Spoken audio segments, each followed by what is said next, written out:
Hello, welcome সবাইকে। আমি সম্ভাবনা।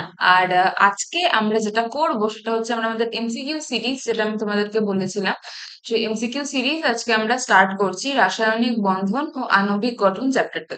ঠিক আছে, এখানে আমরা কি করব, আমরা একটা কোয়েশ্চেন নিয়ে আসবো, বা সেই কোয়েশ্চেনটা রিলেটেড চ্যাপ্টারে যে কনসেপ্টটা আছে সেই কনসেপ্টটাকে আমরা বুঝবো।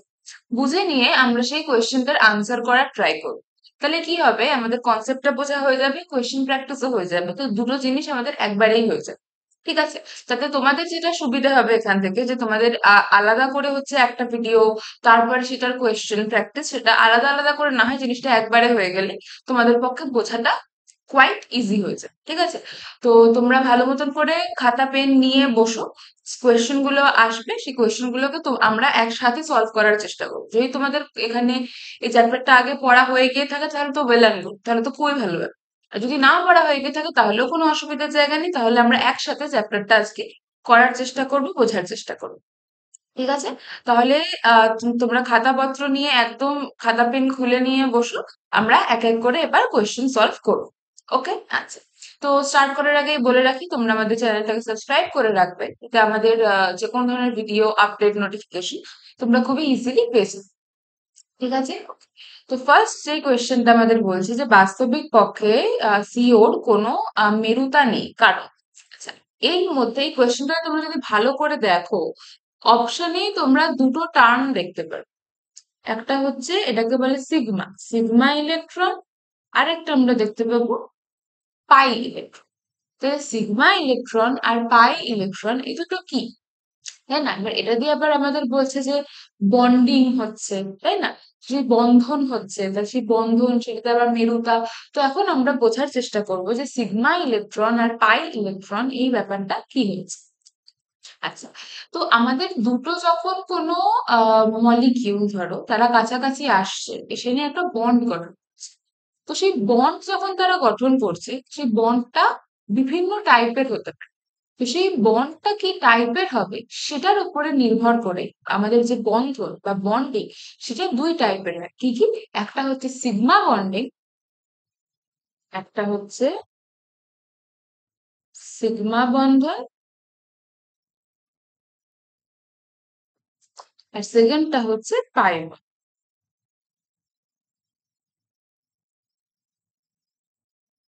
ঠিক আছে, একটা হচ্ছে সিগমা আর একটা হচ্ছে পাই। ওকে, আচ্ছা। তাহলে সিগমা বন্ধন আমরা কোনটাকে বলবো আর পাই বন্ধন আমরা কোনটাকে বলবো? আচ্ছা, আমাদের ধরো যে কোনো এলিমেন্ট যে আছে, যে কোনো মলিকিউল যে আছে, সেই মলিকিউলের আমরা কি জানি? মলিকিউলটার একটা অরবিটালে আছে, তাই না? এবার সেই মলিকিউলটা যেটা, সেই মলিকিউলটা কি হয়, ধরো তোমার এস, পি, ডি বা এফ যে কোনো ব্লকের একটা এলিমেন্ট হতে পারে। তো সেটা যেই তোমার এলিমেন্টে আছে, সেই যে এলিমেন্টটা যেই ব্লকে আছে বা সেটাতে কি লোব আছে, মানে কি, যে যখন আমরা ধরো পি অরবিটাল বলছি, তাহলে কি হচ্ছে পি অরবিটালে আমরা এরকম করে দেখেছি যে এক্স অক্ষ ওয়াই অক্ষ বরাবর যদি আমরা দেখি, তাহলে আমরা এরকম করে দেখতে পারি যে পি অরবিটালকে আমরা লিখতে পারি। এবার ধরো আমার এলিমেন্টটার যদি ধরো এরকম লোব আছে, তাই না, এটাকে আমরা কি বলছি, অরবিটাল বলছি। এবার ধরো আমার এখানে একটা অরবিটাল আছে এরকম, ঠিক আছে, কার্বন মনোঅক্সাইড বলেছে আমাকে, আমরা ধরছি না এখন অন্য কিছু। ধরো এবার এই একটা অরবিটাল আছে, এগুলোকে লোব বলে, ঠিক আছে। এই লোব একটা এরকম আছে, এটা একটা আর এটা একটা।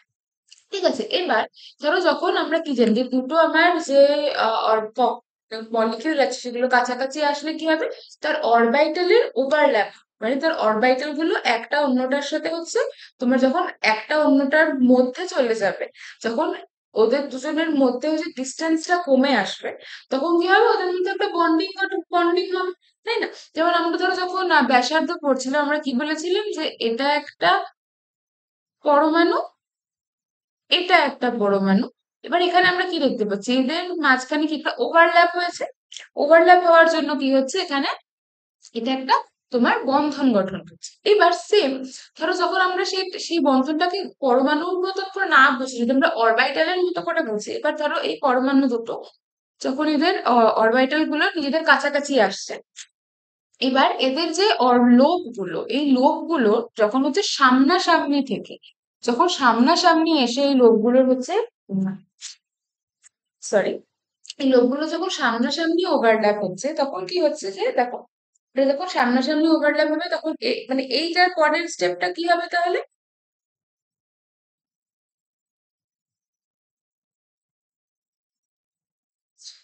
তার মানে কি এখানে এই একটা জায়গা পাচ্ছি যেখানে হচ্ছে আমাদের দুটো, এই যে দুটো অরবিটাল সে দুটো এসে মিলে যাচ্ছে। তাহলে এই যে অবস্থাটা এটাকে আমরা বলছি হলো বন্ডিং। এটাকে আমরা কি বলছি? বন্ডিং। এবার দুটো অরবিটাল যখন সামনাসামনি মুখোমুখি এসে যখন তাদের ওভারল্যাপিং হচ্ছে, তাহলে সেখানে যেই বন্ডটা গঠন হচ্ছে সেই বন্ডটাকে আমরা কি বলছি? সিগমা, সিগমা বন্ড বা সিগমা বন্ড। ঠিক আছে, বোঝা গেল? এবার একটা আমাদের যে বন্ধন যখন দুটো পরমাণু গঠন করবে তাদের মধ্যে সিগমা বন্ড কিন্তু সবসময় একটাই হবে। পাই বন্ড একের অধিক হতেই পারে, কিন্তু দুটো পরমাণুর মধ্যে, দুটো মলিকিউলের মধ্যে যখন আমার একটা বন্ধন গঠন যখন হবে, সিগমা বন্ধন কিন্তু সবসময় একটা গঠন হবে। ঠিক আছে, সিগমা কিন্তু সবসময় একটা গঠন হবে। ঠিক আছে, এবার পাই বন্ধনটা আমরা কি কে বলছি? ধরো যদি এটাকে আমরা কি বলছি? মুখোমুখি, তাই না? এবার ধরো যদি আমাদের, এটা আমাদের গেল 1 নাম্বার। এবার ধরো যদি আমাদের এই যে অরবিটাল দুটো আছে, এই একটা, এবার এই দুটো যদি এরকম পাশাপাশি থাকে, এই অবস্থায় এরা যদি নিজেদের কাছাকাছি আসে, তাহলে কি হবে? তাহলে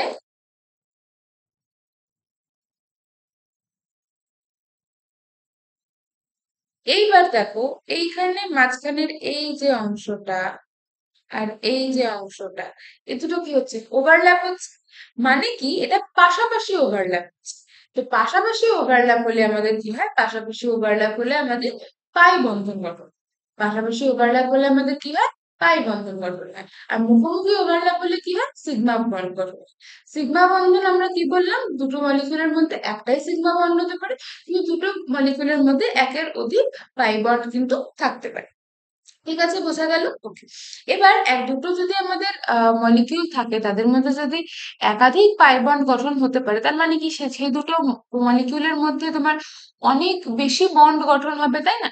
তাদের মধ্যে একের বেশি বন্ড থাকবে, কারণ একটা বন্ড যদি আমার সিগমাই হয়, আর তারপর যদি একের অধিক পাই বন্ড আমার থাকতে পারে, তার মানে কি সেখানটাতে অনেকগুলো হচ্ছে বন্ড আমার থাকতে পারবে। ঠিক আছে, এখানে আমাদের কোয়েশ্চেনে কি বলেছে? কোয়েশ্চেনে আমাদের বলেছে হলো কার্বন মনোঅক্সাইড, সিও। ঠিক আছে, তো এবার কার্বন মনোঅক্সাইডের আমাদের বলছে কোনো মেরুতা নেই। তো সেই জিনিসটাকে আমরা কিরকম করে বুঝবো, আর আমরা পাই আর সিগমার কনসেপ্টটা আরো বেটার বুঝবো যখন আমরা এই কোয়েশ্চেনটা সলভ। তাহলে আমাদের বলেছে কার্বন, আর আমাদের বলেছে হলো অক্সিজেন।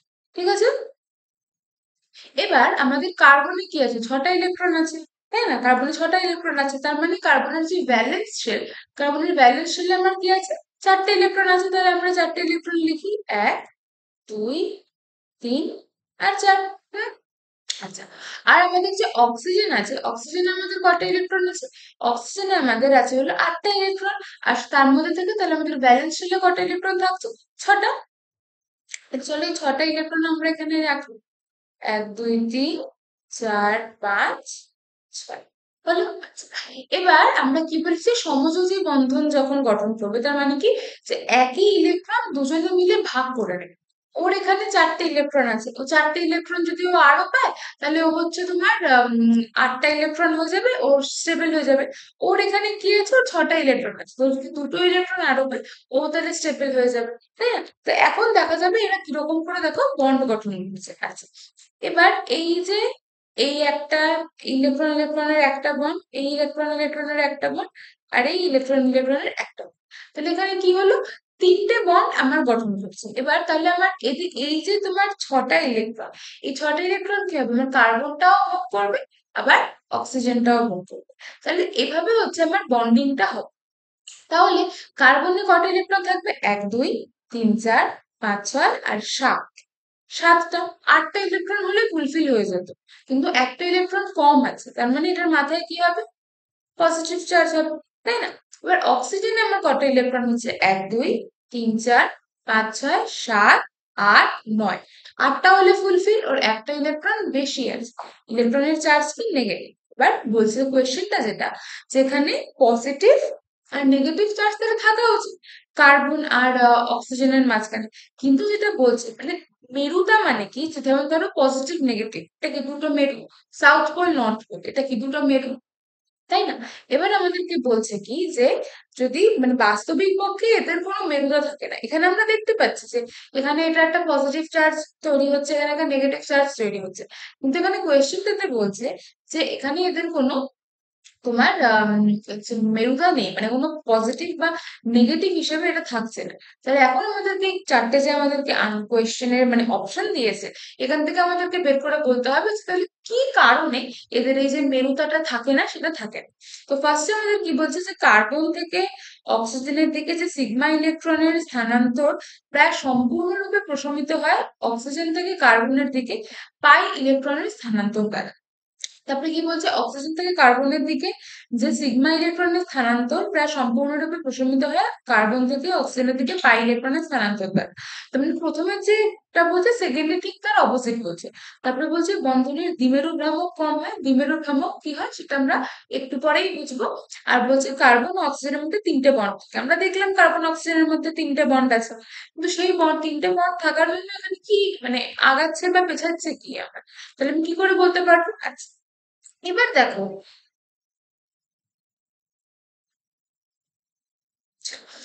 এই যে অক্সিজেনের ওপরে এই যে আমাদের নেগেটিভ চার্জটা আছে, তাহলে কি এই নেগেটিভ চার্জটাও এখানে ডোনেট করতে পারবে?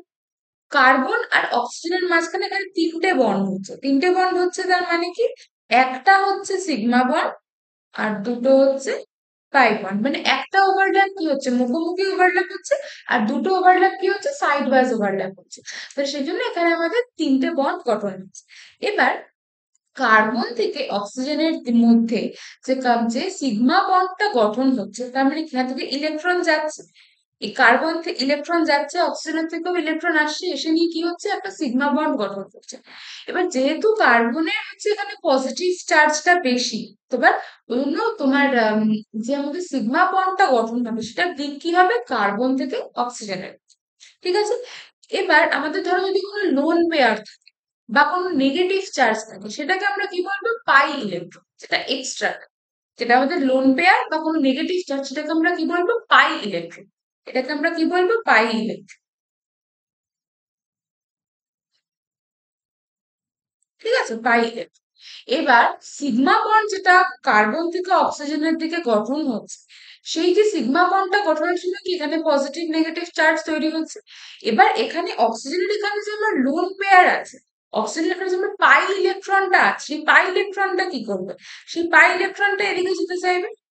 সেই পাই ইলেকট্রনটা এদিকে যেতে চাওয়ার ফলে কি হবে, যে আমাদের কার্বন থেকে অক্সিজেনের দিকে যে সিগমা বন্ডটা গঠন হচ্ছিল, সেই সিগমা বন্ডটা গঠনের যেই ইন্টেন্সিটিটা নিয়ে হবে, যে পাই বন্ডটা অক্সিজেন থেকে কার্বনের দিকে যাবে, সেই পাই বন্ডটা কি হবে, সেই পাই বন্ডটা অনেক বেশি শক্তিশালী হবে।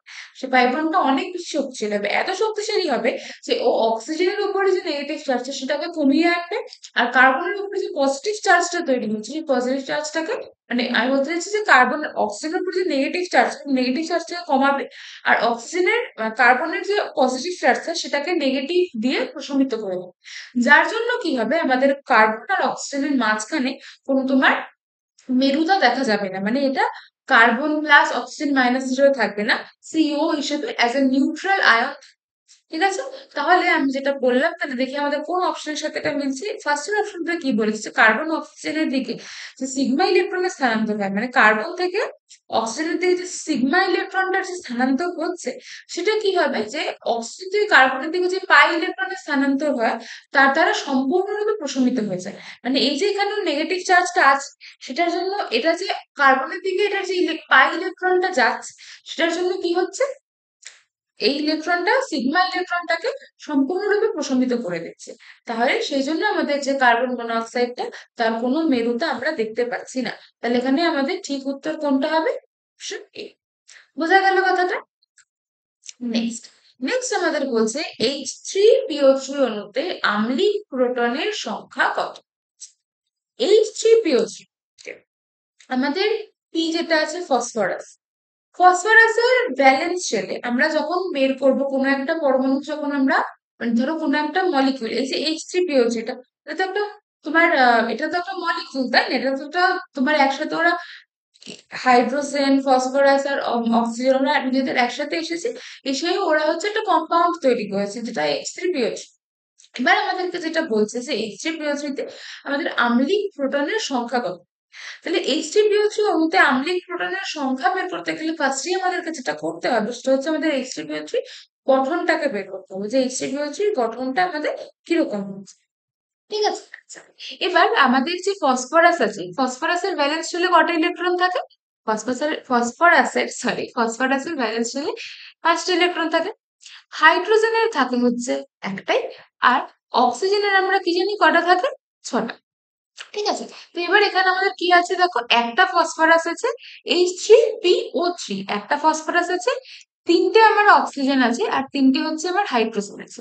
তাহলে এরকম অবস্থা আমাদের যদি বের করতে বলে, তাহলে এখন আমাদেরকে বের করতে হবে যে আমাদের তোমার এটার স্ট্রাকচারটা কিরকম হবে। এটা কি আছে? H3PO3। এবার দেখো, পিটা হচ্ছে এমন, দেখো সবগুলো হচ্ছে একের অধিক আছে, কিন্তু পিটা কি আছে? পি কিন্তু এখানে একটা আছে। ঠিক আছে, এবার এখান থেকে ফসফরাসটা আমাদের কি হবে? সেন্ট্রাল মেটাল আয়ন রূপে কাজ করবে, মানে যেই আয়নটা আমাদের কেন্দ্রে থাকছে সেটা কোনটা হবে? সেটা হবে হচ্ছে আমাদের ফসফরাস। এবার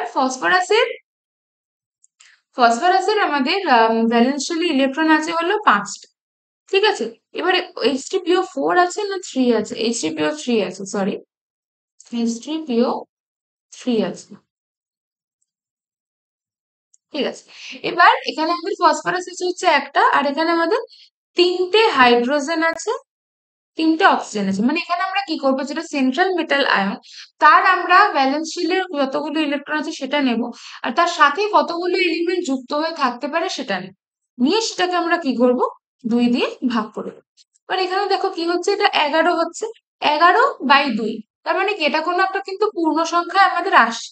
তার মানে এটাকে যদি আমরা এরকম করে করতে চাই তাহলে কিন্তু জিনিসটা আমাদের ভুল হয়ে যাবে। তাহলে আমরা এখানে ফসফরাস লিখলাম, এটার আমরা কি জানি, এখানে 5টা ইলেকট্রন আছে।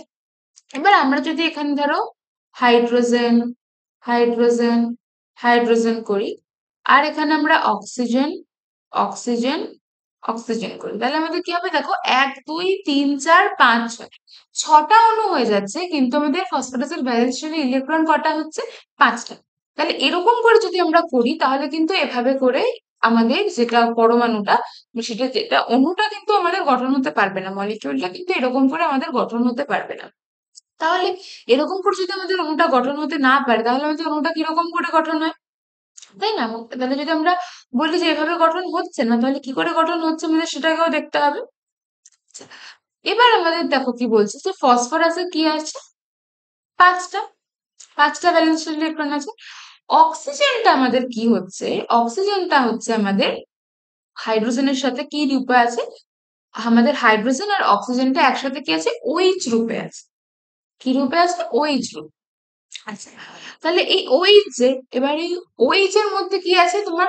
অক্সিজেন আর হাইড্রোজেন যখন হচ্ছে ওরা বন্ড করছে, অক্সিজেন আর হাইড্রোজেন যখন বন্ড করছে তখন এদিকে দেখো, অক্সিজেনে আমরা কি কি বলেছি? 6টা ইলেকট্রন আছে, তাই না? অক্সিজেনে আমাদের ভ্যালেন্স শেলে 6টা ইলেকট্রন আছে। আর তার সাথে হাইড্রোজেনও হচ্ছে আমাদের রিঅ্যাক্ট করছে, তাহলে এখানে আমাদের একটা আছে। তার সাথে আমরা যদি আরেকটা OH দেখি, একটা আছে। এবার যদি আমাদের দুটো OH চলে আসে, তার মানে আমাদের দুটো অক্সিজেন আছে, দুটো হাইড্রোজেন আছে। তার মানে আমাদের এখানে এই দুটো মিলে একটা বন্ড হয়ে গেল, এই দুটোকে মিলে এক। এই যে তোমার ডট দিয়ে দিয়ে যে এভাবে করে যেটা পরমাণুর গঠন দেখানোর যে ব্যবস্থাটা, এটাকে বলা হচ্ছে লুইস ডট চিত্র, এটাকে বলে লুইস ডট চিত্র। ঠিক আছে, তাহলে এখানে একটা, দুটো বন্ড আমার হয়ে গেল, দুটো অক্সিজেন গেল, দুটো হাইড্রোজেন গেল। আছে আমার একটা হাইড্রোজেন আর একটা অক্সিজেন, তাই তো? একটা হাইড্রোজেন আছে আর একটা অক্সিজেন।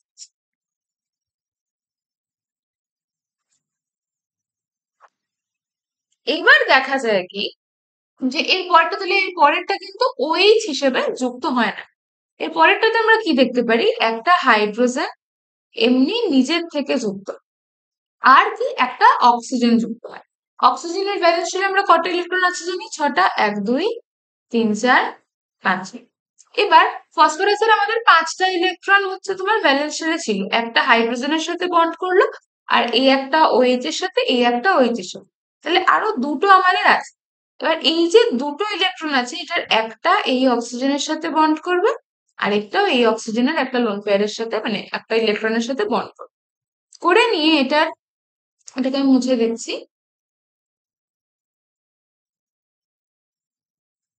তাহলে করে নিয়ে এটা দেখতে কিরকম হচ্ছে, ফসফরাসের সাথে এদিকে একটা হাইড্রোজেন, এদিকে একটা OH, এদিকে একটা OH, আর উপরে ডবল বন্ড দিয়ে দেখো দুটো বন্ড তৈরি হচ্ছে এই ফসফরাস আর অক্সিজেনটার মাধ্যমে। তো দুটো বন্ড তৈরি হচ্ছে, যার মধ্যে একটা সিগমা একটা পাই। ঠিক আছে, তাহলে আমাদের H3PO3 স্ট্রাকচারটা আমরা এরকম পাচ্ছি।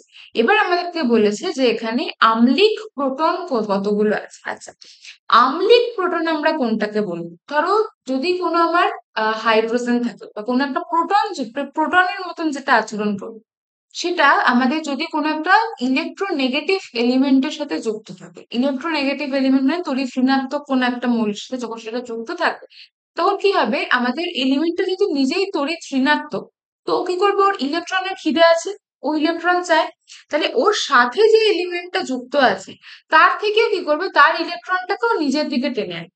মানে দেখো এই যে অক্সিজেন আর হাইড্রোজেনটা যে যুক্ত আছে, অক্সিজেন কি তড়িৎ ঋণাত্মক আমরা জানি, এদের মাঝখানে যে ইলেকট্রনটা আছে, এই বন্ডে দুটো ইলেকট্রন আছে, আমরা কি জানি, দুটো ইলেকট্রন দিয়ে একটা বন্ড তৈরি হচ্ছে। তাহলে যে দুটো ইলেকট্রন দিয়ে যে বন্ডটা এদের তৈরি হচ্ছে, তো অক্সিজেন কি চাবে, ইলেকট্রনটাকে নিজের দিকে টানতে চায়। এবার অক্সিজেনের যেহেতু ইলেকট্রোনেগেটিভিটি তড়িৎ ঋণাত্মকতাটা অনেকটাই বেশি, সেজন্য কি হবে, এই ইলেকট্রন গুলোকেও নিজের দিকে এতটাই টেনে আনবে, যার জন্য কি হবে, যে হাইড্রোজেনটা কি হবে, পজিটিভ রূপে বেরিয়ে যেতে পারে। হাইড্রোজেনটা এখান থেকে পজিটিভ রূপে বেরিয়ে যাবে। বাট এটা হচ্ছে যে খালি অক্সিজেনের ক্ষেত্রেই হবে তা না, নাইট্রোজেনের ক্ষেত্রেও হতে পারে, তাই না? মানে কি, আমার যে এলিমেন্টটার তড়িৎ ঋণাত্মকতা খুব বেশি, সে ধরনের এলিমেন্টের ক্ষেত্রেই এটা হবে। তাহলে এখানে আমাদের এই অক্সিজেনটা যেটা, এটা তো ডবল বন্ড করে নিয়েছে, ওর ওর তো কোনো আর চাপ নেই। কিন্তু এই যে অক্সিজেন দুটো, এই অক্সিজেন দুটো কি তড়িৎ ঋণাত্মক, ফসফরাসের সাথে অলরেডি যুক্ত হয়ে আছে। এবার কিন্তু ফসফরাসের থেকে ইলেকট্রন নিতে পারছে না, কারণ ফসফরাস একটা তোমার সেন্ট্রাল মেটাল, আর ওইখানে তোমার 5টা বন্ড গঠন করে রয়েছে, তাই না? এবার সেই জন্য কি করে, হাইড্রোজেন থেকে এই অক্সিজেন, মানে অক্সিজেনটা, আর এই হাইড্রোজেন থেকে এই অক্সিজেনটা ইলেকট্রনটাকে টেনে নেওয়ার চেষ্টা করে। যার জন্য কি হয়, এই যে আমাদের হাইড্রোজেন গুলো, এগুলো বন্ড থেকে ফ্রি হাইড্রোজেন রূপে, হাইড্রোজেন প্লাস রূপে বেরিয়ে আসতে পারে। আর হাইড্রোজেন প্লাস রূপে যদি বেরিয়ে আসতে পারে, সেটাকেই তো আমরা অ্যাসিডিক বলছি, সেটাকেই তো আমরা আম্লিক বলছি, তাই না? তো সেই জন্য কি হবে, সেই জন্য এই যে দুটো হাইড্রোজেন, সেটা আম্লিক হাইড্রোজেন রূপে বেরিয়ে যেতে পারে। তাহলে এখানে এমন কতগুলো হাইড্রোজেন আছে যেটা কোনো একটা তোমার তড়িৎ ঋণাত্মক এলিমেন্টের সঙ্গে যুক্ত, দুটো, একটা এটা একটা এটা। তাহলে আমাদের যদি বলে যে H3PO3 তে আমাদের টোটাল আম্লিক প্রোটন কটা থাকবে, তাহলে সেটার উত্তর কি হবে, দুটো। সেটার উত্তর কি হবে, সি, দুটো। বোঝা গেল? নেক্সট কোয়েশ্চেনে আমরা যদি যাই,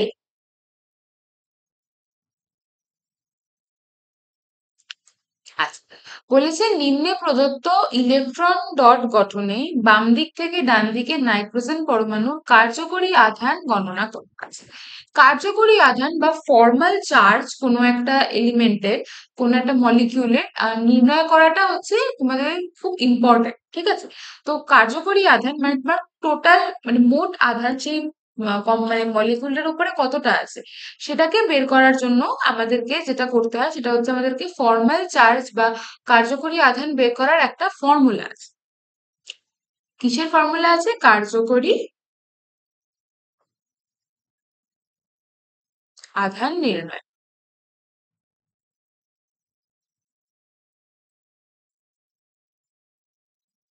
তো কার্যকরী আধান নির্ণয়ের কি আছে, একটা ফর্মুলা আছে। আচ্ছা, সেই ফর্মুলাটা কি, ধরো আমাদের যদি কোনো একটা মলিকিউল বলে, তাহলে যে আমাদেরকে, মানে ধরো যেই পরমাণুটাকে নিয়ে বা যে অণুটাকে নিয়ে আমরা কথা বলছি, তাহলে আমরা কি বলবো, যে সেই যে অণুটা, সেটার ভ্যালেন্স শেলে, মানে সেটার সর্ববহিস্থ কক্ষে কতগুলো ইলেকট্রন আছে। তাহলে আমরা প্রথমে কি করব, আমরা লিখবো হচ্ছে পরমাণুর সর্ববহিস্থ কক্ষে, ভ্যালেন্স শেল মানে সর্ববহিস্থ কক্ষ, সর্ববহিস্থ কক্ষে ইলেকট্রন সংখ্যা। ঠিক আছে, সেটা লিখলাম। সেটা থেকে আমরা কি বিয়োগ করব? যে যতগুলো আমাদের যে সেই অনুটাতে যতগুলো তোমার লোন পেয়ার আছে, যতগুলো তোমার ফ্রি ইলেকট্রন আছে, তার মানে যতগুলো ইলেকট্রন তোমার বন্ধনে অংশগ্রহণ করছে না, সেখান থেকে আমরা লিখবো যেই ইলেকট্রন বন্ধনে অংশ নেয় না। ঠিক আছে, এটা করব। বাট এটার থেকে আমরা কি বিয়োগ দেব? এটার থেকে আমরা বিয়োগ দেব হচ্ছে যেই ইলেকট্রন বন্ধনে অংশগ্রহণ করে, যে ইলেকট্রন বন্ধনে অংশগ্রহণ করে ইনটু হাফ, মানে সেটাকে যদি আমরা 2 দিয়ে হচ্ছে তোমার ভাগ করে দিই, করে সেটাকে আমরা এখান থেকে বিয়োগ করি, তাহলে আমাদের কোনো একটা পরমাণুর উপরে তোমার মানে কার্যকরী আধান কতটা সেটা আমরা বের করব। এখানে দেখো এই নাইট্রোজেনের সাথে দুটো বন্ড আছে, এবার এই নাইট্রোজেনটা এটার সাথে দুটো বন্ড আছে।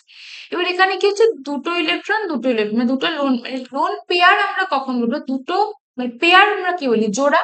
দুটো ইলেকট্রন যখন একসাথে আসছে সেটাকে আমরা বলবো যে নিঃসঙ্গ ইলেকট্রন জোড়। জোড় কেন? কারণ সে দুটো ইলেকট্রন হচ্ছে আলাদা, বা সেটা বন্ডিং এ পার্টিসিপেট করছে না, সেজন্য সেটা নিঃসঙ্গ। সেজন্য এটাকে আমরা কি বলি? নিঃসঙ্গ ইলেকট্রন জোড়। তাহলে একটা জোড়ে কটা ইলেকট্রন আছে? দুটো। এখানে দুটো ইলেকট্রন আছে, এখানে দুটো ইলেকট্রন আছে। আর এই নাইট্রোজেনের সাথে দুটো বন্ড গঠন করেছে, মানে এখানে এই নাইট্রোজেনের দুটো ইলেকট্রন, এই নাইট্রোজেনের দুটো ইলেকট্রন, তার মানে কটা ইলেকট্রন হচ্ছে? চারটে ইলেকট্রন। তাহলে এরকম করে আমাদের কি করতে হবে? বাঁ দিক থেকে ডান দিকে আমাদেরকে ফর্মাল চার্জ যেটা তিনটে নাইট্রোজেনের, সেই তিনটে নাইট্রোজেনেরই আমাদেরকে বের করতে হবে। তাহলে এটাকে আমরা দিলাম 1 নাম্বার, এটাকে আমরা দিলাম 2 নাম্বার, এটাকে আমরা দিলাম 3 নাম্বার। তাহলে আমাদের ফর্মুলাতে কি বলছে? যে পরমাণুর সর্ববহিস্থ কক্ষে ইলেকট্রন সংখ্যা। নাইট্রোজেনের সর্ববহিস্থ কক্ষে ইলেকট্রন সংখ্যা কত? নাইট্রোজেনের সর্ববহিস্থ কক্ষে ইলেকট্রন সংখ্যা 5, 7টা ইলেকট্রন রয়েছে, সর্ববহিস্থ ইলেকট্রন সংখ্যা হচ্ছে 5। তাহলে যদি আমরা 1 নম্বরটার ক্ষেত্রে ক্যালকুলেট করি, তাহলে সর্ববহিস্থ কক্ষে ইলেকট্রন সংখ্যা কত? 5। এবার বন্ধনে অংশ নেয়নি এরকম ইলেকট্রন কটা আছে? একটা, দুটো, তিনটে, চারটে। তাহলে বন্ধনে অংশ নেয়নি এরকম ইলেকট্রন সংখ্যা কটা আছে? চারটে। ঠিক আছে, এবার বলছি যে বন্ধনে অংশগ্রহণ করেছে এমন ইলেকট্রনের সংখ্যা। বন্ধনে কটা ইলেকট্রন, মানে দুটো বন্ধন আছে, মানে কটা ইলেকট্রন? একটা, দুটো, তিনটে, চারটে। তাহলে বন্ধনে অংশগ্রহণ করেছে 4টা ইলেকট্রন, সেটাকে আমরা হাফ দিয়ে গুণ করব। তাহলে 5 - 4 মানে কত হচ্ছে? 1, মাইনাস এখানে 2। তাহলে প্রথমে যে আমাদের নাইট্রোজেনটা, তার চার্জ কত? -1। বোঝা গেল? তাহলে তার চার্জ কত হচ্ছে? -1। এবার আমি যদি 2 নাম্বারটার ক্ষেত্রে করি, তাহলে 2 নাম্বার নাইট্রোজেনটাতে দেখো, এখানে কিন্তু কোনো লোন পেয়ার নেই, কোনো মানে কোনো ফ্রি ইলেকট্রন নেই। তার মানে কি এখানে আমাদের নাইট্রোজেনই এটা। তো নাইট্রোজেনের ক্ষেত্রে আমাদের তোমার কটা ইলেকট্রন হচ্ছে তোমার সর্ববহিস্থ কক্ষে রয়েছে? 5টা। ঠিক আছে, এবার বলছি যে যেগুলো অংশগ্রহণ করেনি সেরকম কিচ্ছু নেই, মানে 0। মাইনাস আমাদের বন্ধনে অংশগ্রহণ করেছে কটা আছে? 1, 2, 3, 4, 5, 6, 7, 8। 8টা আছে। তাহলে আমরা এখানে লিখলাম -8, সেটাকে আমরা হাফ দিয়ে গুণ করব। তার মানে হচ্ছে 5 - 4, মানে কত হচ্ছে? 1 + 1। ঠিক। এবার আমরা 3 নাম্বারটা লাস্টেরটা করব। এখানেও দেখো, এখানে হচ্ছে আমাদের নাইট্রোজেন আছে, তার মানে কি তার ভ্যালেন্স শেলে বা ভূবস্থ কক্ষে 5টা ইলেকট্রন আছে। ঠিক আছে। এবার এখানে কতগুলো ইলেকট্রন হচ্ছে অংশগ্রহণ করেনি? 1, 2, 3, 4, 4টে। আর কটা অংশগ্রহণ করেছে? দুটো বন্ড আছে, মানে 4টে ইলেকট্রন। তাহলে 4 ইন্টু হাফ। তাহলে এখানে হচ্ছে 1 - 2 মানে -1। তাহলে এটার চার্জটা কি হচ্ছে? প্রথমেরটার ক্ষেত্রে হচ্ছে -1, তারপরেরটা +1, তারপরেরটা -1। -1 +1 -1। তাহলে কোনটা হচ্ছে? বি নম্বরটা। এরকম কোয়েশ্চেন কিন্তু আসে, ধরো নাইট্রোজেন না দিয়ে এখানে অক্সিজেন দেওয়া থাকতে পারতো। তোমরা ব্যালেন্স শিটের ইলেকট্রনটা কাউন্ট করবো, সেটা থেকে যেগুলো হচ্ছে ধরো তোমার যতগুলো ইলেকট্রন পার্টিসিপেট করছে না সেটাকে আমরা বিয়োগ করবো, আর করে নিয়ে যতগুলো ইলেকট্রন কাজ করছে, বন্ডে পার্টিসিপেট করছে, সেটাকে 2 দিয়ে ভাগ করে সেই টোটালটার থেকে বিয়োগ দিয়ে দেব। তাহলে যেটা পাবো সেটা হচ্ছে আমাদের কার্যকরী আধান বা আমাদের ফর্মাল চার্জ। বোঝা গেল? নেক্সট বলেছে PuCl3 পরমাণুর কেন্দ্রে কেন্দ্রীয় পরমাণুর সংকরায়ন অবস্থা এবং তাতে উপস্থিত নিঃসঙ্গ ইলেকট্রন জোড়ের সংখ্যা বেড়ে। নিঃসঙ্গ ইলেকট্রন জোড়ের সংখ্যা। আর বলেছে সংকরায়ন। আচ্ছা, সংকরায়ন কি? সংকরায়নটা নিশ্চয়ই আমরা এখনো জানি না। তো সংকরায়নটা আমাদেরকে একটু দেখতে হবে, তাই না? তো আমরা এখন কি করবো? আমরা সংকরায়ন কাকে বলে সেই জিনিসটা আমরা একটু দেখব। আমাদের যখন হচ্ছে দুটো পরমাণু, সেই পরমাণুগুলো যখন নিজেদের মধ্যে এসে তারা কোনো বন্ধন গঠন করছে, এবার তারা কি, ধরো গ্রাউন্ড স্টেটে, মানে ধরো যখন তাদের কোনো রকমের কোনো তারা উত্তেজিত স্টেটে নেই, তারা গ্রাউন্ড স্টেটে আছে, মানে নর্মাল, তারা একদম শান্তিতে আছে, এবার সেরকম স্টেটে থেকে কিন্তু কোনো এলিমেন্ট বিক্রিয়ায় অংশগ্রহণ করতে পারে না। বিক্রিয়ায় অংশগ্রহণ করার জন্য কি করতে হয়? তাকে এক্সাইটেড স্টেটে যেতে হয়, তাই না? উত্তেজিত অবস্থায় যেতে হয়। সেরকম অবস্থায় গিয়ে সেটা হচ্ছে তোমার রিয়াকশনে পার্টিসিপেট করতে পারছে। ঠিক আছে? এবার সেরকম একটা অবস্থায় যখন আমার তোমার কোন একটা এলিমেন্ট যাচ্ছে, এবার ধরো যদি আমরা, মানে ধরো সেরকম অবস্থায় যদি আমরা একটা কার্বনকে কনসিডার করি, এবার কার্বনের কি আছে আমরা কি জানি? কার্বনের তোমার 6টা ইলেকট্রন, তার মানে হচ্ছে 1s2, 2s2, 2p2। গ্রাউন্ড স্টেটে কার্বন এরকম করে থাকছে, তো আমরা 2s আর 2p টা আঁকি। 2s, 2p মানে 2s2, 2p2। ঠিক আছে? এবার এরকম অবস্থায় ধরো যখন আমাদের একের বেশি, ধরো এবার কার্বনের সাথে আমার এখানে একটা অক্সিজেন আসলো, মানে আমরা কার্বন মনোঅক্সাইড করছিলাম যখন, এবার কার্বনের সাথে যখন আমার একটা অক্সিজেন আসবে, এবার অক্সিজেনের আমরা কি জানি? 8টা ইলেকট্রন আছে, 1s2, 2s2, 2p4। মানে তার সর্ববহিঃস্থ কক্ষে কি আছে? 2s2, 2p4।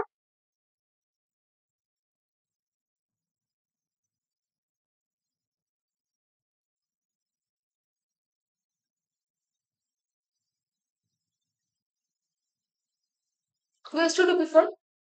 এবার এটা এখন গ্রাউন্ড স্টেটে আছে, এবার গ্রাউন্ড স্টেট থেকে যখন এটা এক্সাইটেড স্টেটে যায়, উত্তেজিত অবস্থায় যায়, তখন কি হয়? এই যে আমার এখানে 2s এর এই যে ইলেকট্রনটা, এই 2s এর ইলেকট্রনটা আমার এক্সাইটেড হয়ে কি হয়ে যায়? এটা এক্সাইটেড হয়ে গিয়ে আমার এখানে চলে আসে। এসে নিয়ে কি তৈরি করে?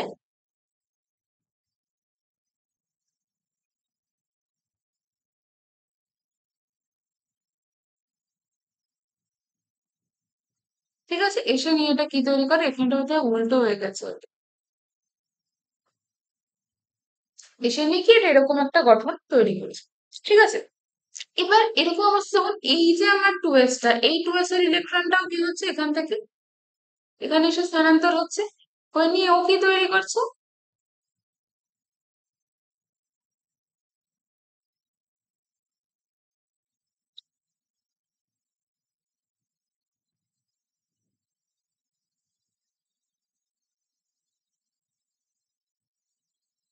ঠিক আছে? এবার এরকম যখন আমাদের অবস্থা তৈরি হচ্ছে, এবার তাহলে আমরা কি করব? এবার আমাদের কার্বন আর অক্সিজেনটা নিজেদের মধ্যে এসে বন্ড করবে। এবার এখানে দেখো, এখানে হাফ ফিল্ড কিছু অরবিটাল আছে, কিছু কক্ষ আছে যেগুলো হচ্ছে অর্ধপূর্ণ, তাই না? কিছু কক্ষ আছে যেটা অর্ধপূর্ণ। এবার এখান থেকে এই অক্সিজেন, মানে এই অক্সিজেনের 2s টা এটা এদিকে গিয়ে একটা বন্ড করতে পারে। আবার কি হতে পারে? আরেকটা পসিবিলিটি কি হয়? যা, বুঝেই গেল?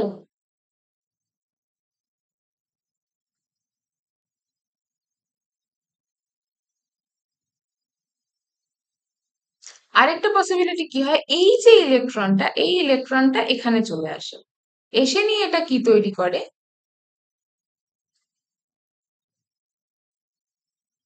এসে নিয়ে এটা একটা এরকম গঠন তৈরি করে।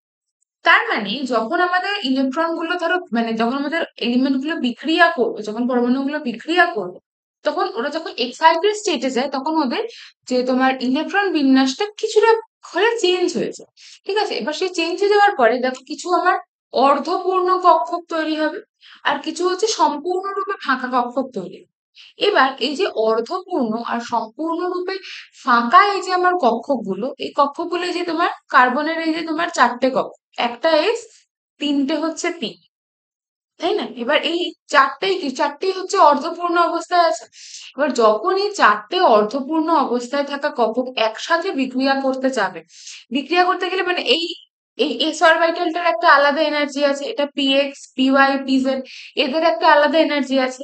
এবার সংকরায়ন মানেটা কি, যখন এরা হচ্ছে বিক্রিয়া করতে যাবে তখন কোনো একটা অর্ধপূর্ণ বা হচ্ছে তোমার সম্পূর্ণরূপে ফাঁকা কোন একটা অরবিটাল যখন অন্য কোনো একটা অরবিটালের সাথে ওরা নিজেরা মিশে যাবে, মানে এই এস আর এই পি গুলো যাবে একসাথে মিশে যাবে, মিশে গিয়ে ওরা সমশক্তি সম্পন্ন স্তর গঠন করবে। সমশক্তি সম্পন্ন মানে এই যে এস আর এই পিটা যে একসাথে তোমার মিশে যাচ্ছে, এই এস আর এই পি গুলো একসাথে মিশে গিয়ে সংকরিত হয়ে, কারণ ধরো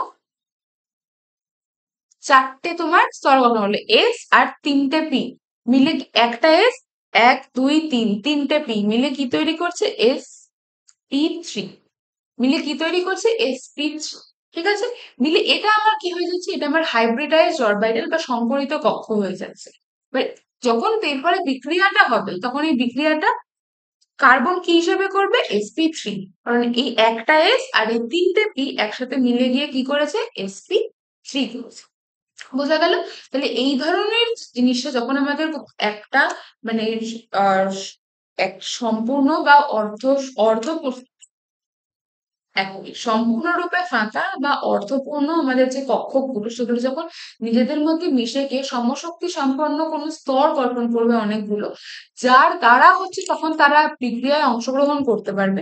তো সেই যে স্তরগুলো সেগুলোকে আমরা বলবো যে হাইব্রিডাইজড অরবিটাল বা সংকরিত হচ্ছে তোমার কক্ষ, বা আমরা সেটাকে তখন সেই যে ঘটনাটা সেটাকে আমরা বলবো হাইব্রিডাইজেশন বা সংকর। ঠিক আছে?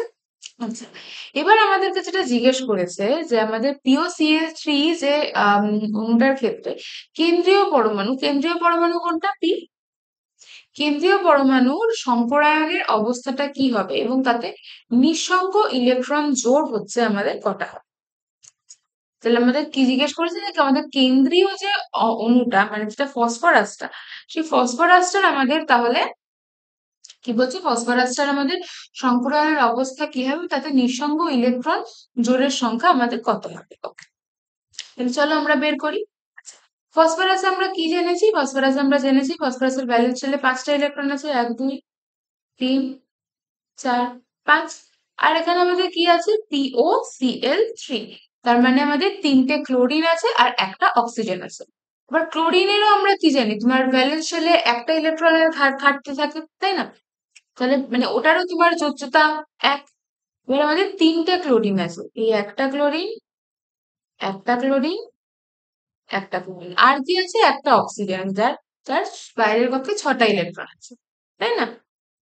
আমরা কি জানি ক্লোরিনের সর্বমস্ত কক্ষে সাতটা ইলেকট্রন থাকে, তার মানে একটা ইলেকট্রন যদিও পেয়ে যায় তার মানে ওর, তোমার যে গঠনটা সেটা তোমার আটটা ইলেকট্রনের হয়ে যাবে, সেটা এখানে আমরা একটা ইলেকট্রন দিয়ে দেখাচ্ছি, বাকি সাতটা ইলেকট্রন লিখছি না।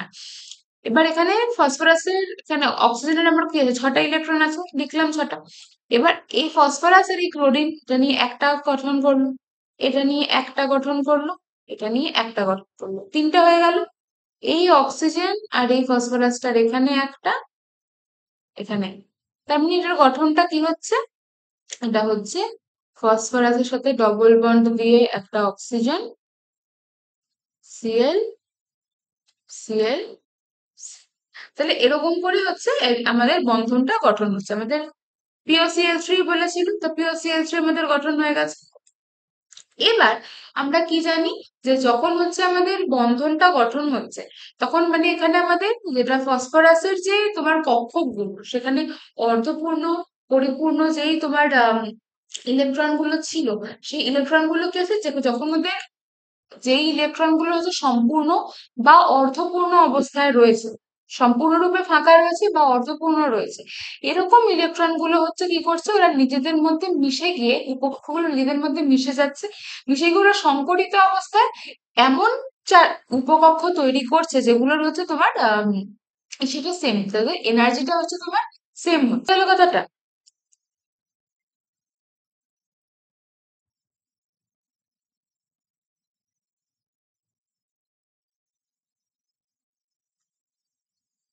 বোঝা গেল কথাটা? আচ্ছা, এবার আমাদের ফসফরাসে আমরা কি জানি? ফসফরাসের কটা ইলেকট্রন থাকে? 15টা। তার মানে এটা কি হবে? 1s2, 2s2, 2p6, 3s2, 3p3। ঠিক আছে? তো 1s2, 2s2, 2p6, 3s2, 3p3। তাহলে এখানে আমরা ফসফরাসের ক্ষেত্রে নিচ্ছি 3s আর 3p, 3s আর 3p।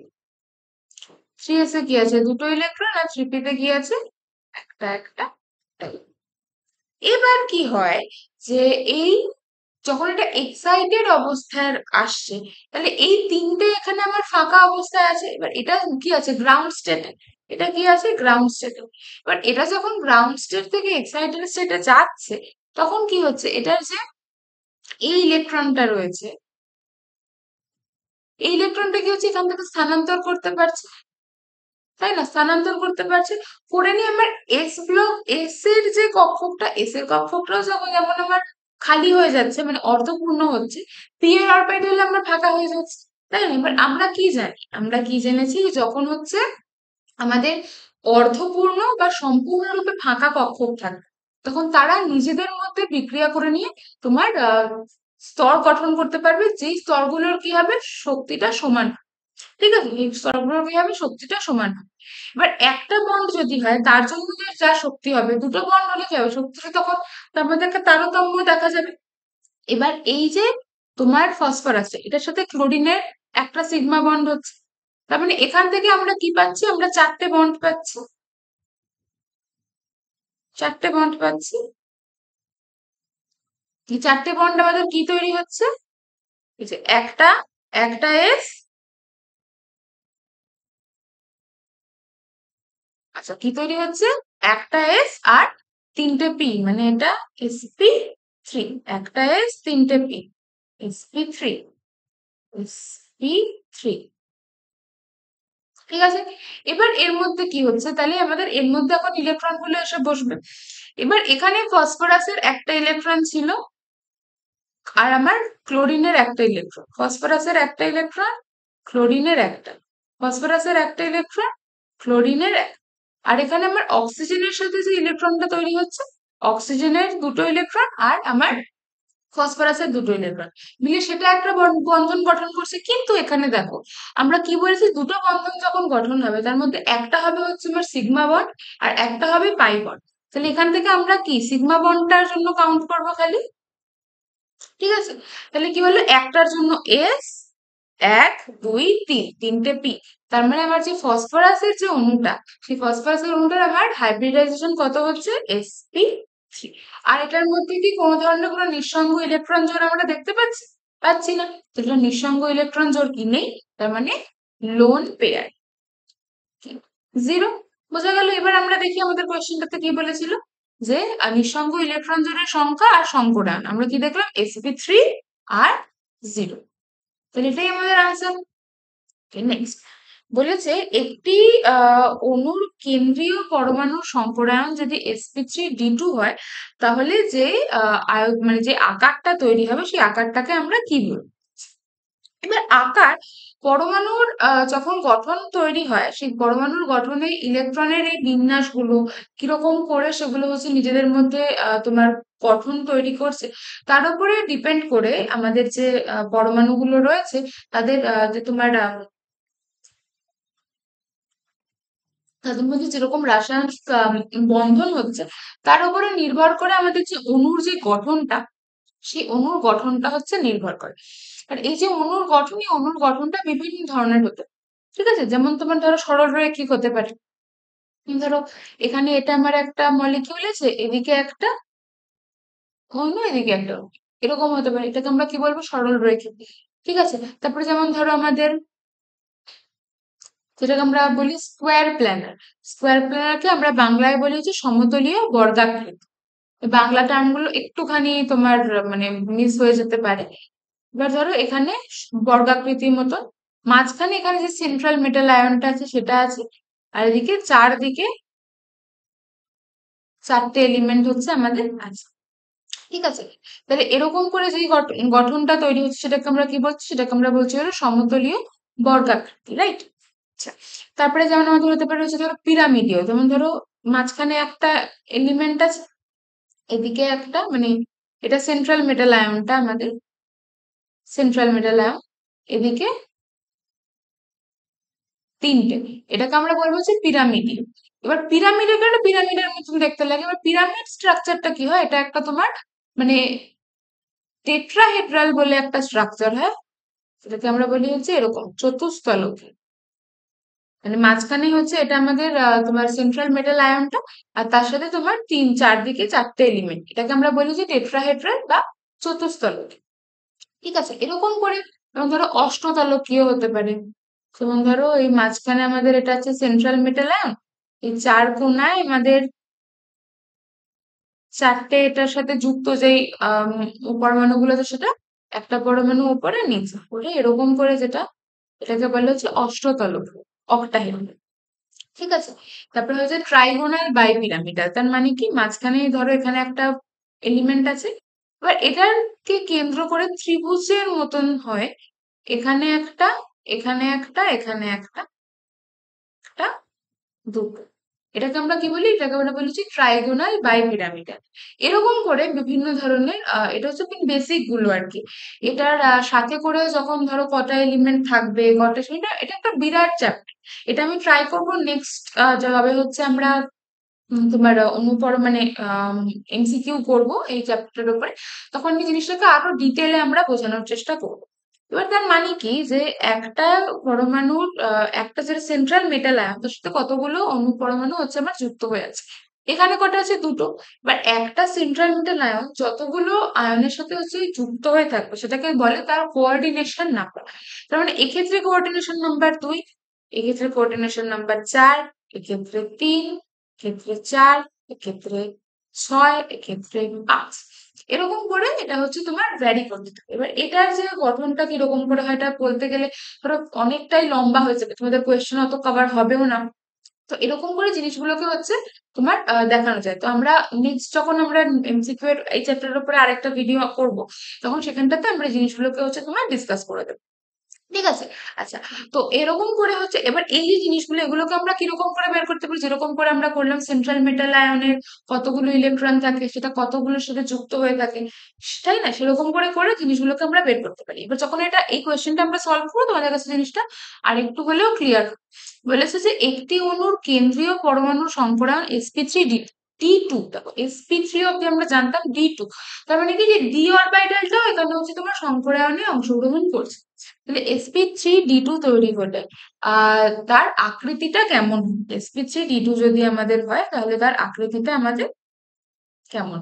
ওকে, এবার দেখো আমাদের বলেছে যে যদি আমাদের এটা কি হয়, sp3d2 হয়, জাস্ট আ সেকেন্ড। আচ্ছা, sp3d2, যদি আমরা sp3d2 লিখি, তারপরে আমরা একটা s, তিনটে পি আর দুটো ডি, তার মানে আমার টোটাল কটা হচ্ছে, ছটা কক্ষ। ছটা কক্ষ একসাথে মিশে যাচ্ছে, মিশে গিয়ে তার তো সেখান থেকে একটা তোমার অণু গঠন করছে। সেই যে অণুটা গঠন করছে, তার আণবিক গঠনটা এখন আমাদের বলতে হবে। মানে তার কোঅর্ডিনেশন নাম্বার কত, 6। আর আমরা কি জানি যে যখন ছটা 6 নাম্বার কোঅর্ডিনেশন, ছয় যখন কোনো আণবিক গঠনের কোঅর্ডিনেশন নাম্বার হচ্ছে, এটা 6। sp3d2টা কি, সেন্ট্রাল মেটাল যে আয়ন, সেই সেন্ট্রাল মেটাল আয়নের হচ্ছে তোমার সংকরায়নটা sp3d2। তার মানে এখানে কি ছটা অরবিটাল আছে, মানে ছটা বন্ড গঠন করে আছে। আর ছটা বন্ড গঠন করে আছে মানে কি মাঝখানে সেন্ট্রাল মেটাল আয়নটা আছে, আর ছটা বন্ড গঠন করে আছে। তাহলে ছটা বন্ড যখন গঠন করে, তখন এটা আমাদের সবসময় মনে রাখতে হবে, ছটা বন্ড গঠন করলে যে আমরা জিওমেট্রিটা পাই, সেটাকে আমরা বলি হচ্ছে অক্টাহেড্রাল বা অষ্টতলকী। অষ্টতলকী,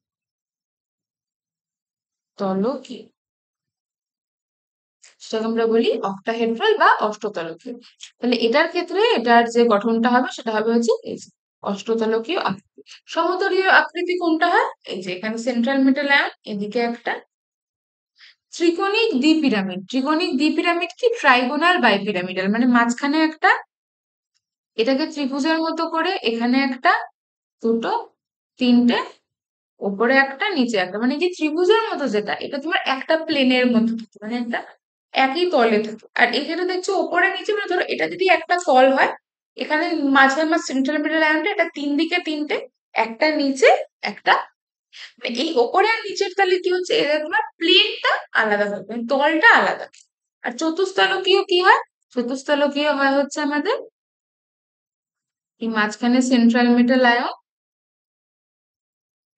এক, দুই, তিন, চার। তো চার যদি আমাদের কোঅর্ডিনেশন হয়, তাহলে আমাদের চতুস্তলকীয় হতে পারে, বা আমাদের কি হতে পারে, বা হতে পারে টেট্রাহেড্রা। সেটা কি অণু কিরকম গঠন করছে তার উপরে নির্ভর করবে। আপাতত তোমরা এতটুকু বুঝে রাখো। ওকে, আচ্ছা নেক্সট। নেক্সট বলছে পিসিএল 5 এ পি এর কক্ষকগুলি কি ধরনের সংকরায়ন গণ্য করা যায়? পিসিএল 5, তো আমরা কি জানি, এতক্ষণ আমরা জেনেই গেছি যে ফসফরাসের তোমার বাইরের কক্ষে 5টা ইলেকট্রন আছে, আর বলেছে হচ্ছে 5টা ক্লোরিন। এক, দুই, তিন, চার, পাঁচ। ঠিক আছে, 5টা ক্লোরিন আছে। এখানে ক্লোরিন গুলোর লাস্টের একটা ইলেকট্রন নিচ্ছে, মানে এক, দুই, তিন, চার, পাঁচ, প্রত্যেকটারই এখানে লাস্টের একটা করে ইলেকট্রন নিচ্ছে।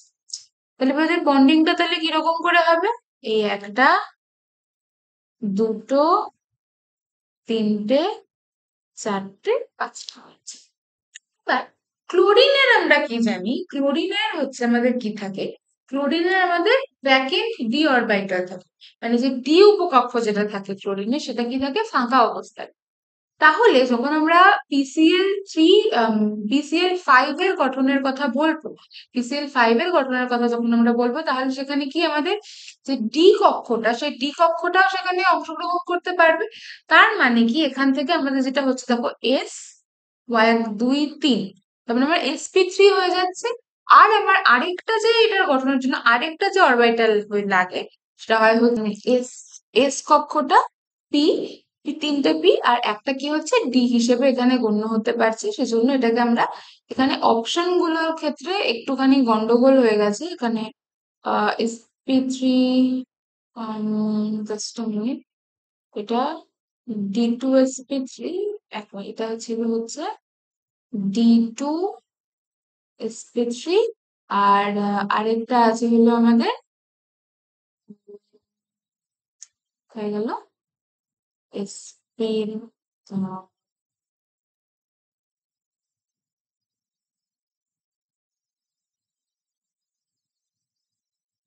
sp3 D2।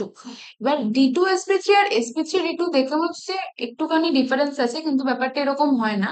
কারণ কি, কারণ হচ্ছে যে এই যে পরের দিকের যে হচ্ছে তোমার, মানে D2টা আগে, মানে আগের এলিমেন্টটার থেকে ডি অরবিটালটা এসেছে। আর মানে আগে হচ্ছে ডি অরবিটাল ছিল, যে মানে ধরো ডি অরবিটাল যদি আগে থাকে, সেই আগের ডি অরবিটাল থেকে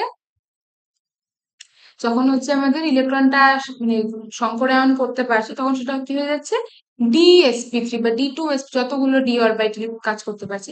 আর যদি লাস্টের দিকে ডিটা থাকে, তখন সেটা কি হয়ে যাচ্ছে sp3D2। তাহলে এখানে আমাদের কি হচ্ছে sp3D। তার মানে এখানে আমাদের কি হয়ে যাচ্ছে, আমি বোধহয় DsP3 বলেছিলাম, ভুল করে বলে ফেলেছিলাম। তাহলে এটা কি হবে, এটা হবে হচ্ছে আমাদের sp3। বোঝা গেল?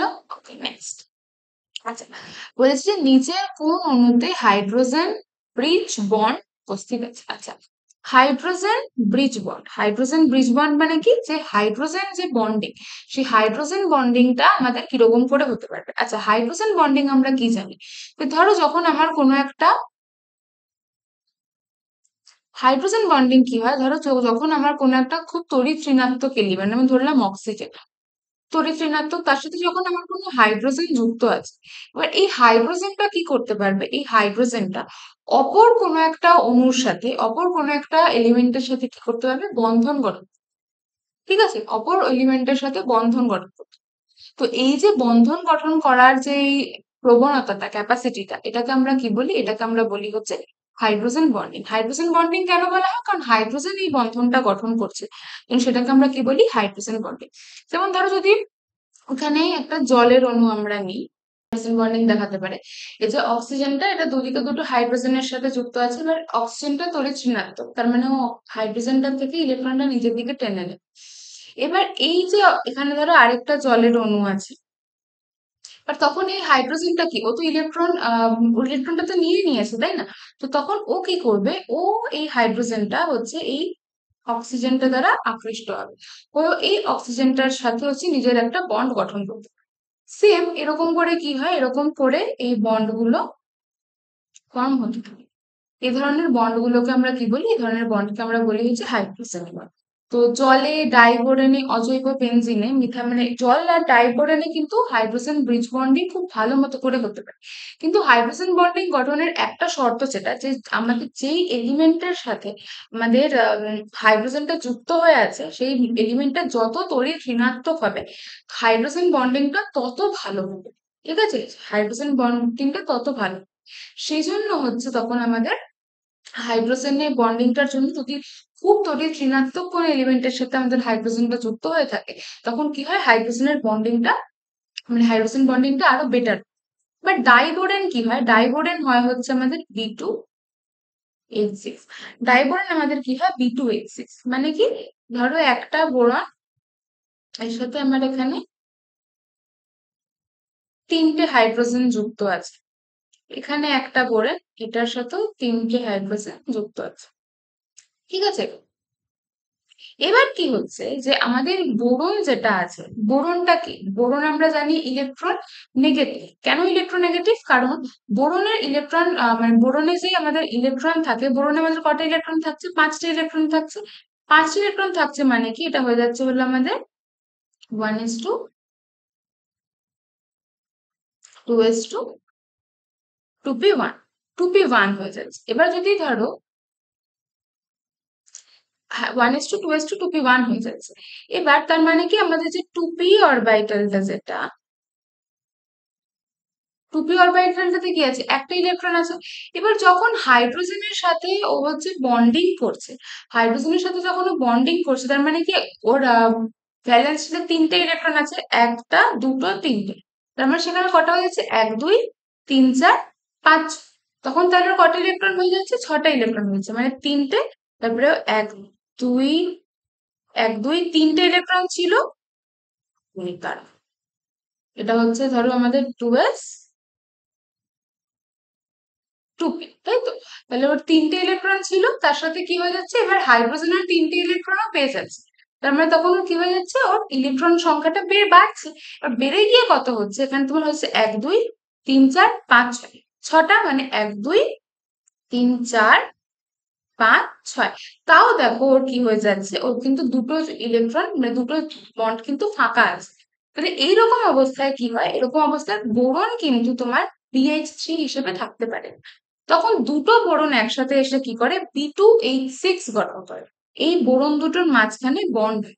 এবার এই বোরন দুটোর মাঝখানে বন্ডিং হওয়ার এখানে একটা স্পেশাল কাইন্ড অফ বন্ড হয়, যেটাকে বলে হচ্ছে ব্যানানা বন্ড।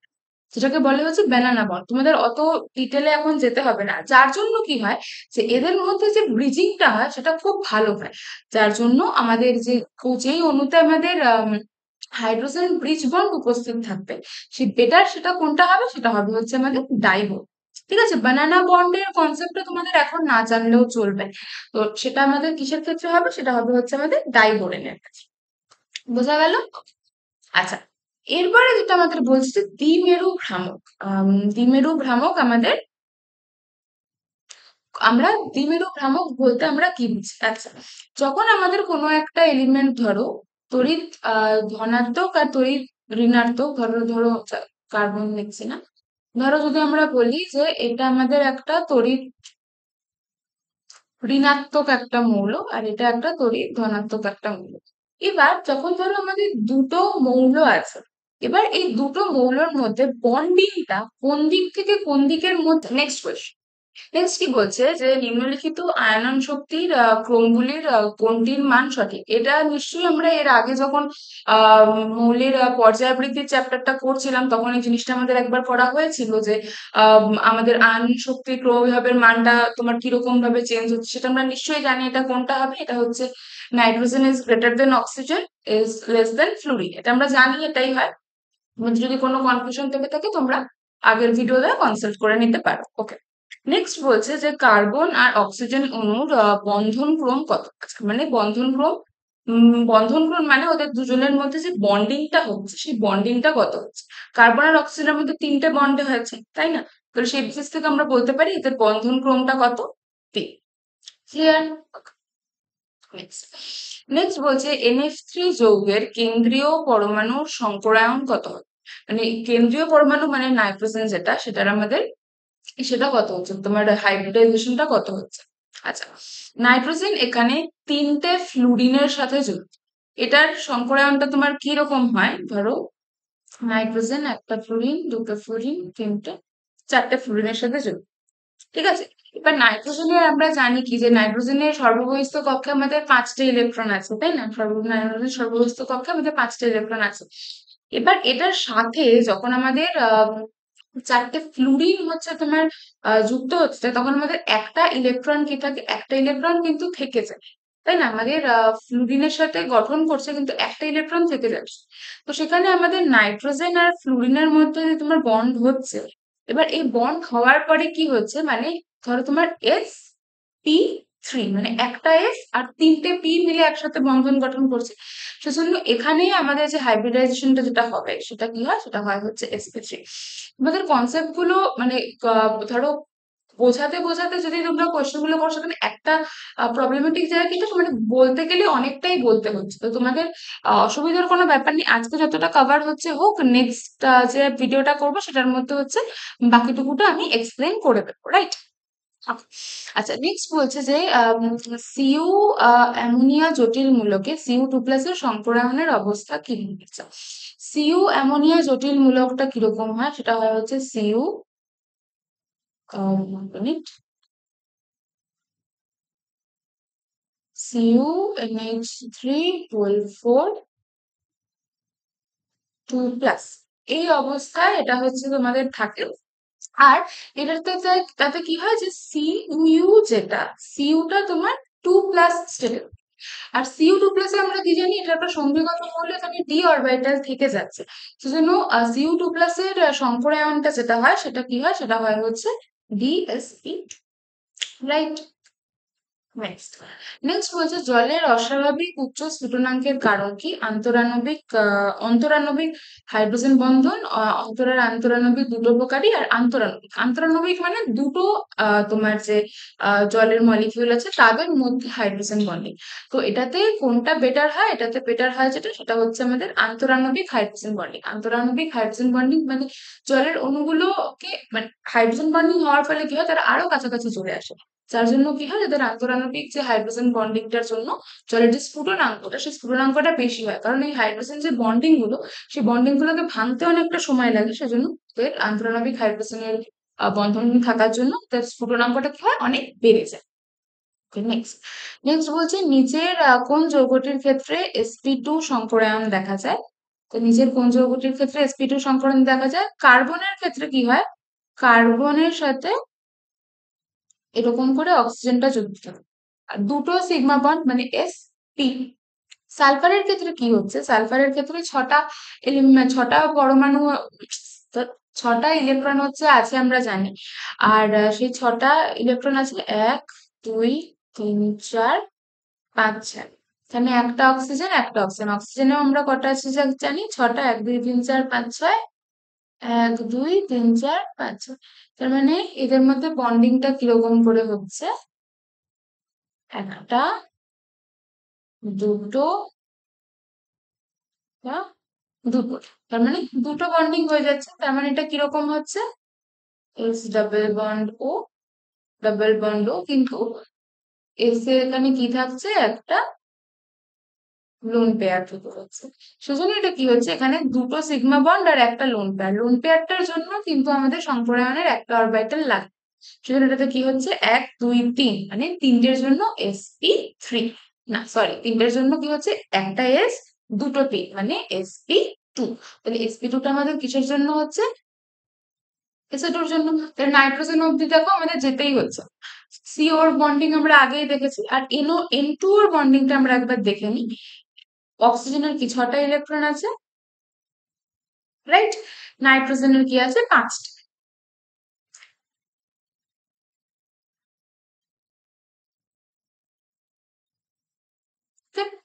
এবার এখানে বন্ডিং কিরকম করে হচ্ছে, এই দুটোর সাথে এই দুটো হলো, এই দুটোর সাথে এই দুটো হলো।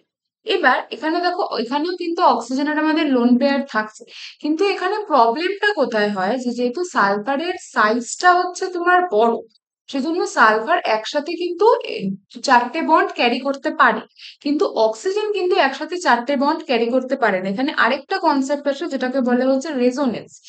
রেজোনেন্সের ব্যাপারটা আমরা নেক্সট ডে কভার করব। এখানে কি হয়, এখানে তোমার নাইট্রোজেনের উপরে নেগেটিভ চার্জটা থেকে যায়, যার জন্য কি হয় এই বন্ডটা এরকম করে তোমার ঘুরতে পারে। সেজন্য কি হয়, অক্সিজেন কিন্তু তোমার 4টে বন্ড গঠন করে না। সেজন্য তোমার N2O, যেটা N2O টার ক্ষেত্রে কিন্তু তোমার sp2 সংকরায়ন দেখা যায় না। সেজন্য sp2 সংকরায়ন কিসে দেখা যাচ্ছে, আমাদের যেটা SO2, যেটা SO2টার ক্ষেত্রে দেখা যাচ্ছে। আর SO2 ক্ষেত্রে আমরা sp2 হাইব্রিডাইজেশন হচ্ছে দেখতে পাচ্ছি। ঠিক আছে। আচ্ছা, তাহলে আমাদের আজকে এত দূরই থাকুক। আজকের অনেকগুলো হচ্ছে তোমার কনসেপ্ট আমরা নতুন পেয়েছি, যার থ্রুতে আমরা কয়েকটা কোয়েশ্চেনও সলভ করেছি। নেক্সট ডে আমরা কি করব, নেক্সট ডে আমরা আরো কিছু কোয়েশ্চেন নিয়ে কিছু কনসেপ্ট বোঝানোর ট্রাই করব। আর একটা যেটা আমরা করবো, যে আমরা একটা কনসেপ্টেরই কিছু কোয়েশ্চেন পর পর রাখবো, যাতে জিনিসটা বুঝতে তোমাদেরও সুবিধে হয়ে যায়, রাইট? ঠিক আছে, তাহলে আজকে এতটুকুই থাকুক। তোমরা ভালো মতো করে ক্লাসটা করে নিও, ভালো মতো করে কোয়েশ্চেন গুলো সলভ করে নিও। আর নেক্সট ডে আমরা এই চ্যাপ্টারের উপরে আরো একটা ভিডিও নিয়ে আসবো। তো তোমরা ভালো মতো করে পড়াশোনা করতে থাকো, এই চ্যাপ্টারটাও তোমরা একবার দেখে নেবে। মানে নিজেরা, নিজের পড়ার কিন্তু একটা ভালোই তোমার বেনিফিট আছে। তো তোমরা নিজেরাও চ্যাপ্টারটা একবার দেখে নেবে। আমরা নেক্সট ক্লাসে আরো কিছু এমসিকিউস নিয়ে আসবো, আর চ্যাপ্টারটাকে আরো বেটার ওয়েতে বোঝার ট্রাই। ঠিক আছে, তাহলে ভালো থেকো, ভালো মতো করে পড়াশোনা করো, দেখা হচ্ছে পরের ক্লাসে।